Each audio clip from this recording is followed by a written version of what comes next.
Oats ও পালং শাক দিয়ে কিভাবে এই রুটিটা বানালাম তা যদি আপনারা ফুল ভিডিওটি না দেখেন তাহলে কিন্তু বুঝবেন না। So viewers, welcome to my another new video. আজকে ওটস ও পালং শাক দিয়ে রুটি বানাবো। তার জন্য প্রথমে আমি এখানে 2.5 কাপ ওটস নিয়ে নিয়েছি। আর এই ওটসগুলোকে আমি ব্লেন্ডারের জারে ভালো করে গুঁড়ো করে নিব। তারপর এগুলোকে একটা চালনির সাহায্যে ভালো করে চেলে নিব।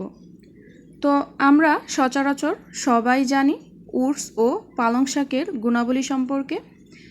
পালং শাক কিন্তু হৃদরোগের ঝুঁকি কমায়, হজম শক্তি বৃদ্ধি করে, স্মৃতিশক্তি বাড়ায়, ওজন কমাতে সহায়তা করে, আরও অনেক। এদিকে ওটসও কিন্তু কম নয়, ওটসও কিন্তু ওজন কমাতে সহায়তা করে, চুল পড়া রোধ করে, হজম শক্তি বৃদ্ধি করে। তো ভিউয়ার্স, ওটসের যে আটাগুলো আছে সেগুলো এক সাইডে রেখে একই ব্লেন্ডারে আমি 100 গ্রাম বা 120 গ্রামের মতো পালং শাক নিয়ে নিয়েছি। আর এর সাথে দিয়েছি কিছুটা ধনিয়া পাতা, দিয়েছি 1 কোয়া রসুন, আর দিয়েছি 1 চা চামচের মতো আদা পেস্ট, আর দিয়েছি একটা কাঁচামরিচ। তো এগুলো ভালো করে ব্লেন্ডারে ব্লেন্ড করে নিয়ে এতে দিয়ে দিয়েছি 1 চা চামচ লবণ। এটা ভালো করে মিক্সড করে দিয়ে দিব গুঁড়ো করে রাখা ওটসের আটাগুলো। আর এটা দিয়েই আমি একটা রুটির ডো বানিয়ে নিব। এরপর এই ডো থেকে আমি রুটির লিচি কেটে নিব।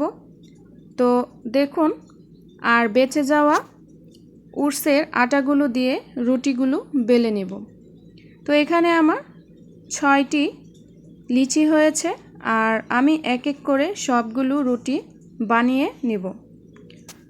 তো দেখুন কতটা কালারফুল রুটিগুলো দেখতে। তো আমি এরকম একটা একটা করে রুটি বানিয়ে নিব।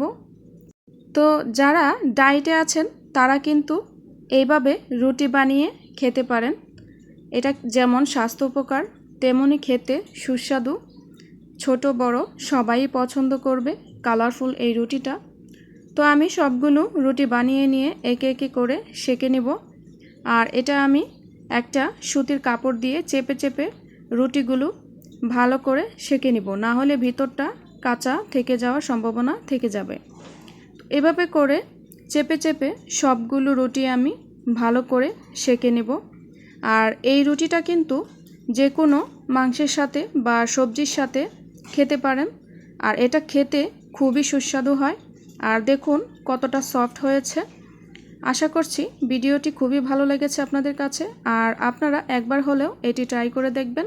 আজকে এই পর্যন্তই। আল্লাহ হাফেজ।